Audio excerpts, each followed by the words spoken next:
Cheerleading injury rates lower than other high school sports, but may be more severe, while cheerleading injury rates are lower than for many other high school sports.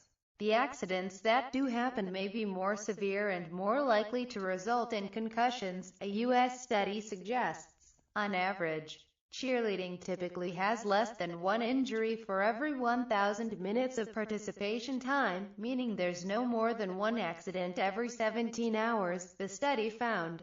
That's far less dangerous than most other high school sports. Only track and field and swimming are safer. Injury rates are more than 4 times higher for football, for example, and 3 times higher for girls' soccer.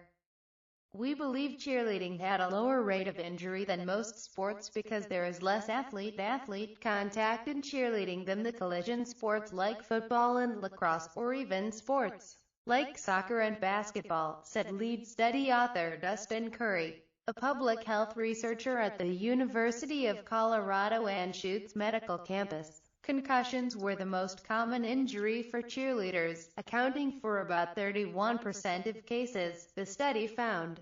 Even so, concussion rates were significantly lower in cheerleading than in all other sports combined, and all other girls' sports. Although injury rates are low, when injuries do occur in cheerleading, they tend to be more severe than when injuries occur in other sports, i.e., they tend to be concussions, fractures, etc., Curry added by email. That may be because cheerleaders, due to the nature of the sport, are more likely to have falls from elevation, for example, flyers during stunts, or to land awkwardly or be struck by another athlete landing awkwardly, for example, bases during stunts. More than half of all accidents happen during stunts, the researchers reported in Pediatrics. Although almost all of the injuries happened to girls, the injury rate was 33% higher for male cheerleaders than for females.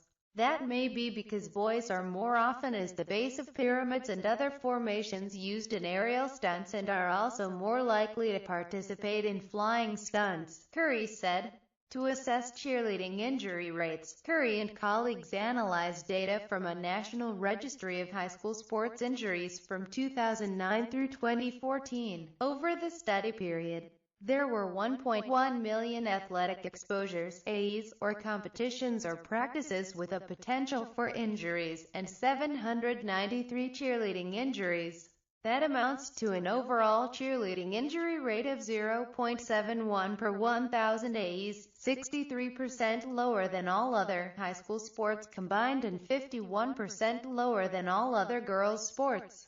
The most commonly injured body sites were the head and face, ankles, hand and wrist, or trunk. After concussions, the most common type of injuries were ligament sprains, muscle strains and fractures. For about one-third of cheerleading injuries, athletes resumed participation in less than 1 week, while about 41% of cases kept them sidelined for 1 to 3 weeks. Another 11% of injuries required cheerleaders to sit out for more than 3 weeks, and 5% resulted in medical disqualification for the entire season or ended the athlete's career. One limitation of the study is the reliance on school athletic trainers to report injuries to the National Registry, which excludes data from schools that don't have these trainers on staff.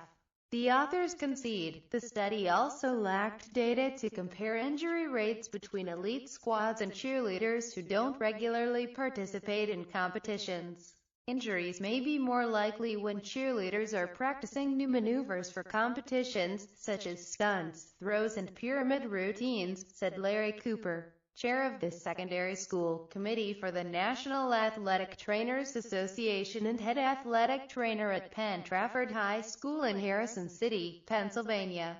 It's important that cheerleaders have good instruction on individual stunts, that mats are at all practices, competitions and performances, and doctors and athletic trainers are on the sidelines to monitor incidents of concussion and to provide appropriate care should an injury occur. Cooper, who wasn't involved in the study, said by email.